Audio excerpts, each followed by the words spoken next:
Assalamualaikum warahmatullahi wabarakatuh.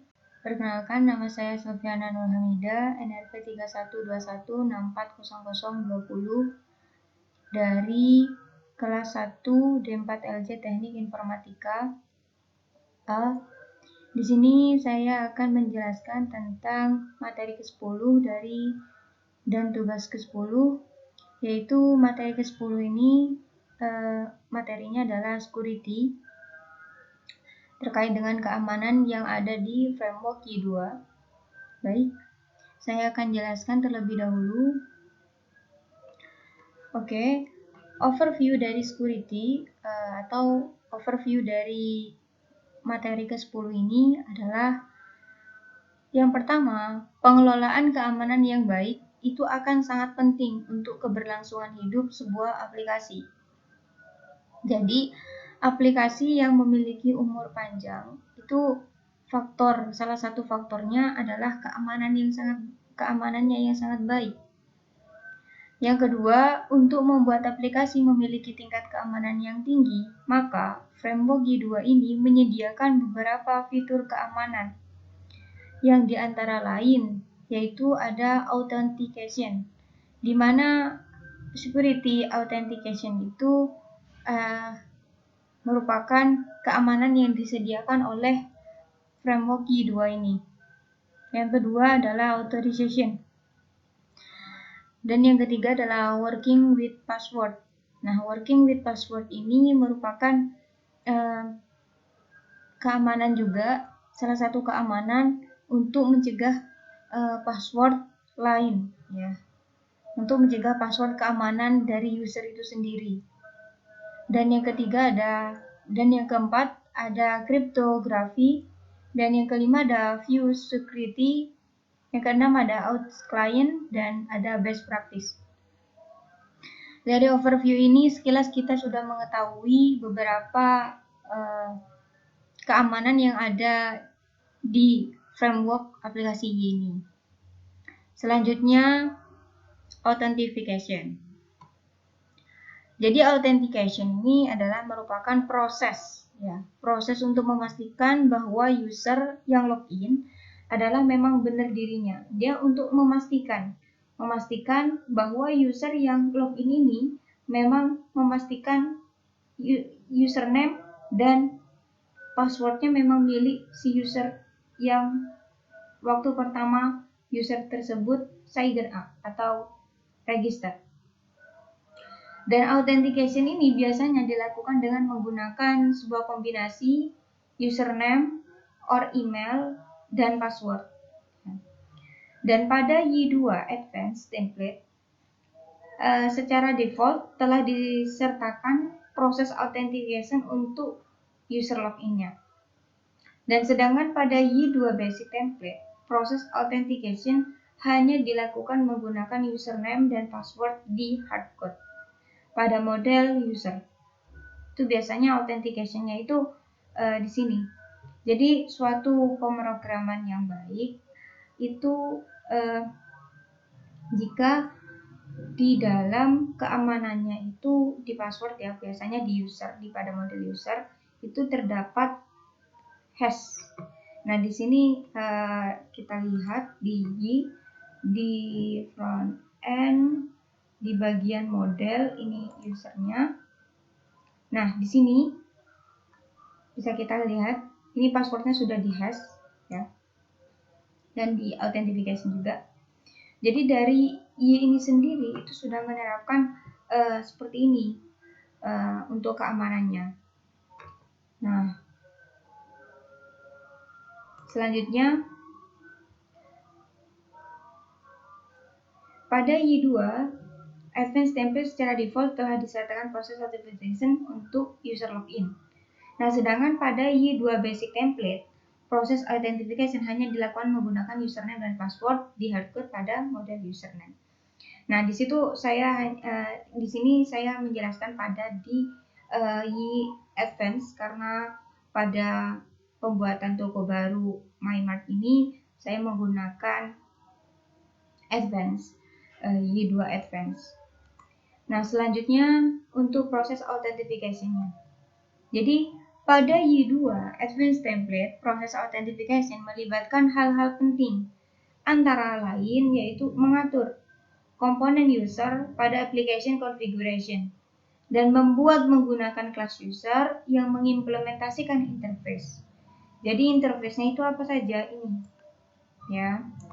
Kemudian proses login akan melakukan validasi password yang dimasukkan user dengan password pada tabel user dalam bentuk nilai hash.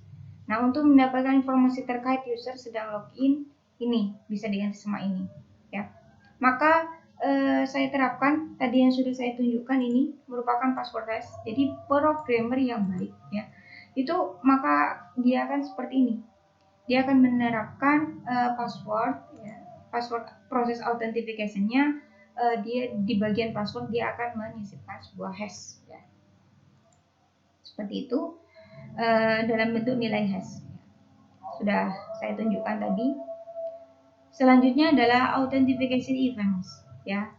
Di sini ada kelas Y basic user akan memunculkan beberapa events ketika terjadi proses login dan logout.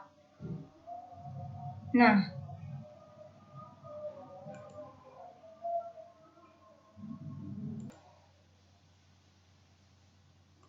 baik, saya di sini akan melanjutkan authentication events. Di sini ada kelas Y web user akan memunculkan beberapa events ketika terjadi proses login dan logout. Nah, event before login, event ini akan muncul pada awal proses. Dan Y/web/user login, jika metode event handler mengisi nilai property is valid dengan nilai false, maka proses login ini akan dibatalkan. Begitu juga dengan event after login. Event ini akan muncul setelah proses login berhasil. Namun kalau proses login ini tidak berhasil, maka event ini tidak akan muncul. Nah, event before logout, event ini akan muncul pada awal proses. Nah, di sini Y/web/user logout jika metode event handler mengisi nilai property is valid dengan nilai false-nya, maka proses logout akan dibatalkan. Nah, selanjutnya event after logout, event ini akan muncul setelah proses logout berhasil. Misal, Anda ingin melakukan audit dan atau pengumpulan data statistik. Nah, untuk setiap user yang login, Anda dapat membuat sebuah event handler untuk event-event after login dan setelah melakukan proses pencatatan waktu login, alamat IP, dan lain-lain di dalamnya. Selanjutnya adalah authorization. Authorization itu merupakan sebuah proses untuk melakukan verifikasi kepada seorang user yang berhak untuk melakukan sesuatu. Nah, pada Y2, authorization ini melibatkan komponen access controller filter dan rule based access controller. Nah, di sini kedua komponen di atas dapat berdiri sendiri dan juga bisa digabungkan untuk mendapatkan kemampuan yang lebih lengkap, ya. Karena di authorization itu sendiri termasuk di dalam Y itu ada, ya, di sana. Nah, di sini juga access controller filter atau ACF merupakan metode sederhana untuk melakukan proses authorization yang diimplementasikan sebagai Y/filters/access control. Nah, ACF biasa digunakan pada controller untuk mengatur hak akses terhadap action-action atau root yang ada di dalamnya. Nah, perhatikan script di samping ini, ya. Ini merupakan script ketika kita menggunakan ACF, ya, atau access control filter. Nah, ini kita menggunakan filter/access control. Di situ perhatikan scriptnya ada property only, ya. Property only ini berisi action yang apa saja yang akan diatur oleh hak aksesnya. Kemudian ini, ya. Kemudian ada property rules Untuk selanjutnya adalah rule based access controller. Jadi sebelumnya sebelum rule based ini ACF access controller filter ini saya terapkan di bagian site ya. Di bagian site ini merupakan access controllernya yang sudah diterapkan di Y tepatnya ada di site controller.php. Oke, ini merupakan keamanan yang ada di Y. Selanjutnya adalah rule based access controller. Jadi rule based access controller atau RBAC itu dapat digunakan untuk pengelolaan hak akses secara lebih komprehensif. Nah, Y2 itu mengimplementasikan RBAC melalui komponen dari aplikasi yang bernama Auth Manager. Nah, untuk menggunakan RBAC ada dua hal yang perlu dilakukan. Yang pertama yaitu membangun data authorization untuk RBAC. Yang kedua, menggunakan RBAC untuk melakukan pengecekan hak akses dapat dilakukan di model, view, maupun controllernya. Nah, selanjutnya, konsep dasar RBAC yang perlu kita ketahui dan perlu kita pahami ada 3. Ya. Jadi, komponen utama dari RBAC itu ada 3, yaitu ada rule digunakan untuk menentukan peran dari seorang user. Apakah user tersebut itu sebagai admin, apakah user tersebut itu sebagai author, apakah user tersebut itu sebagai user pengguna, dan apakah user tersebut itu sebagai lain-lainnya ya. Jadi, rule dapat memiliki beberapa permission, dan juga rule yang lain seseorang user dapat di-assign satu rule atau lebih. Nah, permissionnya merupakan hak untuk melakukan sesuatu, contoh create post, update post, dan lain-lain. Nah, rule merupakan script yang akan dijalankan untuk memastikan sebuah rule atau permission dapat digunakan oleh suatu user. Nah, contoh nih ya, permission update post dapat memiliki rule yang akan mengecek apakah user tersebut adalah user pembuat post yang akan diupdate. Nah, di sini ada jika menggunakan DB Manager terdapat 4 tabel yang digunakan untuk menyimpan data RBAC. Nah, ada out item. Di sini out item sendiri itu digunakan untuk menyimpan daftar item. Nah, ada rule permission dan rule dan out item child untuk menyimpan data hubungan antar item dan out assignment itu untuk menyimpan data hubungan antar user dengan rule out. Dan out rule untuk menyimpan sebuah rule-nya. Selanjutnya adalah rule permission rule, ya. Role permission rule. Ya. Pada gambar di samping ini, ya, maksudnya Jane dan John, 2 rule admin author, 3 permission create post, update dan update own post. Jadi secara defaultnya itu, maksudnya secara gambaran ya. Saya menggunakan seperti ini. Di sini ada contohnya seperti ini, ya. Contohnya untuk mengimplementasikan bagaimana gambaran yang terjadi pada rule permission rule ini. Jadi user Jen ini memiliki rule admin, ya, ini rule admin. Sedangkan user John ini memiliki rule author, ya, rule authornya.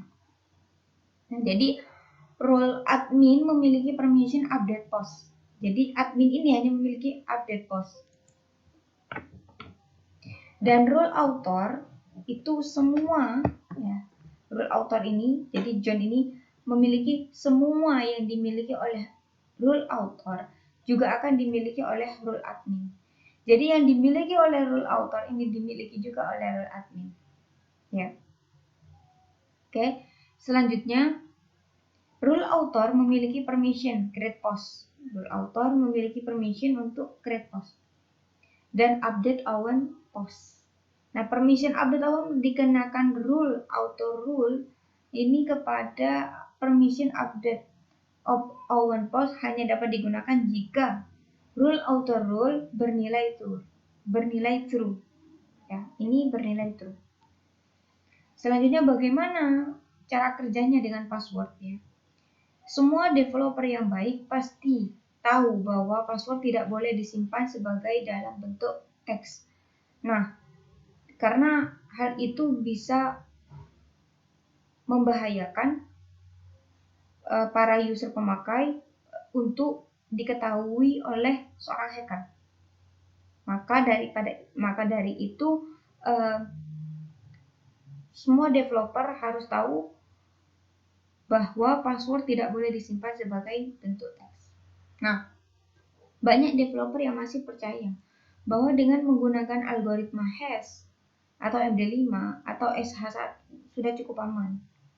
Namun, dengan teknologi terbaru, password yang disimpan menggunakan algoritma tersebut ada kemungkinan untuk dapat diketahui dengan brute force attack.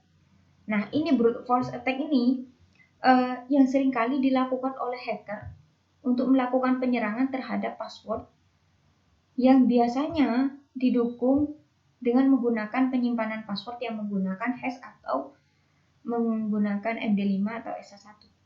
Nah, ini bahaya ya. Kalau misalnya sudah sampai didapat teks passwordnya, data-data user tersebut bisa sangat berbahaya.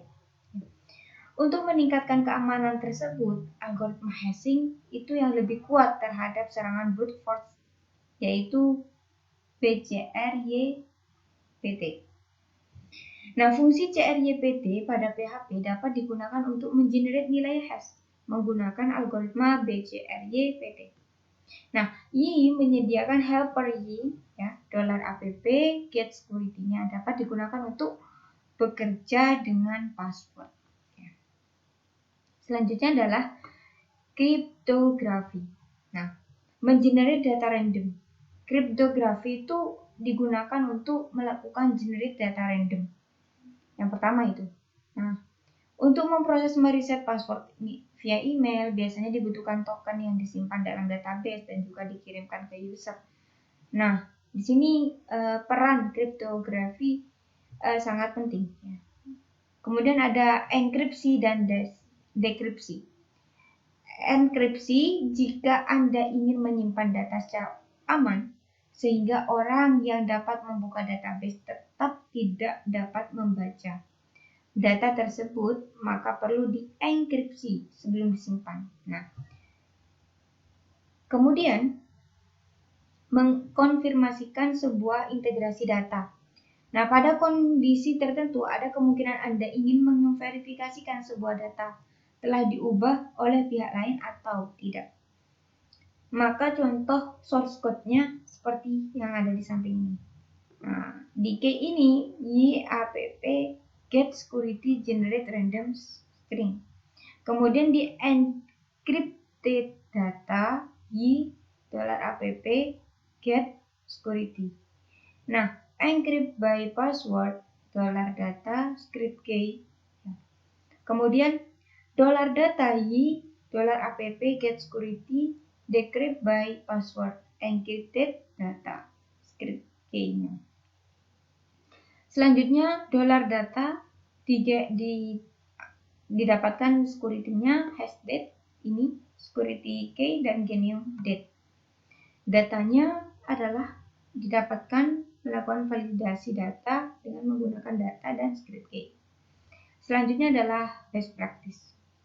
Jadi best practice dari di sini merupakan basic principle. Ada filter input, escape output, dan avoiding SQL injection, avoiding SSS, cross-site scripting, avoiding CSRF, cross-site request forgery, dan avoiding file exposure, avoiding the book info and tools at productions, using secure connection over TLS, secure server configuration.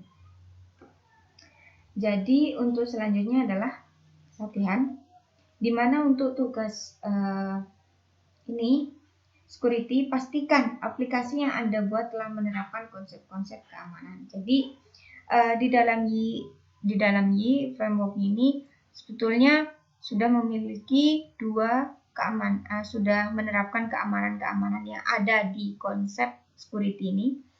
Yang pertama yaitu yang seperti saya jelaskan tadi, yaitu authentication, ya. authentication, di mana prosesnya ini merupakan latihan yang ada pada tugas yang ada pada materi security ini. Yang pertama yaitu pastikan aplikasi yang Anda buat telah menerapkan konsep-konsep keamanan. Jadi di sini aplikasi pada framework G2 ini sudah menerapkan keamanan dengan menggunakan konsep-konsep keamanan ini. Yang pertama yang sudah diterapkan yaitu dengan menggunakan authentication ya. Di authentication, authentication, di mana authentication ini terdapat pada user model yang ini saya tunjukkan di bagian user. Nah, ini merupakan authentication ya, dan sudah menggunakan password hash untuk mengamankan password tersebut ya dari serangan-serangan hacker.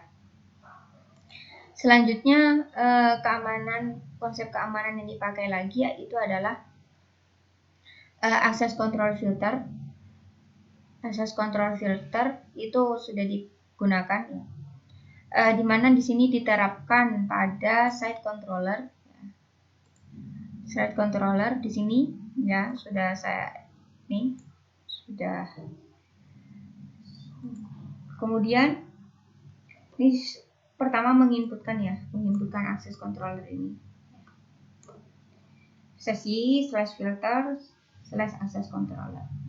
Nah, kemudian dari situ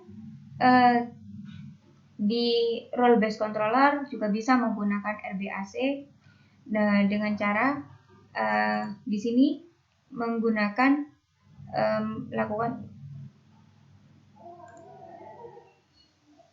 ini seperti NetApp namanya.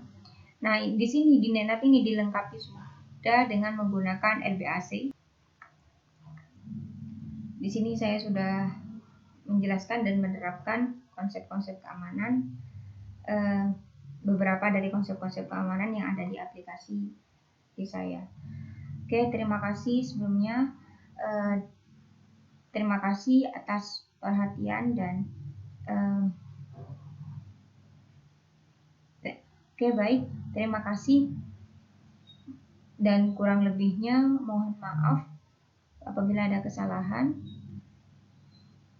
Wabillahi taufiq wal hidayah. Wassalamualaikum warahmatullahi wabarakatuh. Semoga bermanfaat.